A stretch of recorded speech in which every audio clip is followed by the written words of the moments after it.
Marina androany dia fasivy amby 20 ny volana aprily kosa ny andro iraisam-pirenena ho an'ny Idy na ny journée mondiale de la danse hitantsika ao anatin'ity fanadihadiana manaraka ity fa fanatanjahantena feno ny Idy sady fialamboly ihany koa.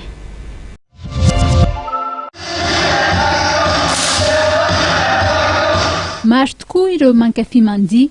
Maria nandroany 7 aprily ny andro iraisam-pirenena ho an'ny Idy. Ny Idy izay mitondra tombontsoa maro na eo amin'ny lafiny ara-batana na eo amin'ny ara-tsaina. Ny tombontsoa azo amin'ny danse aloha zany dia tena be. Amaha-sport anazy dia fitaizam-batana, fitaizan-tsaina ilay danse. Ahitana zany amin'ny lafiny ara-pahasalamana zany izy mahasalama, mampatanjaka, mampivelatra ny saina dia manala ny stress indrindra amin'ny andavanandro zany. Ilaina be mihitsy zany zao ilay danse amin'izao fotoana izao misy karazana danse maro samihafa moa dia samy manana an'izay mahafinaritra anazy izay mampety ny vatany. Iray amin'ireo toerana izay ahafahana mandihy na mianatra mandihy ny club de danse Diary ety Antanimena.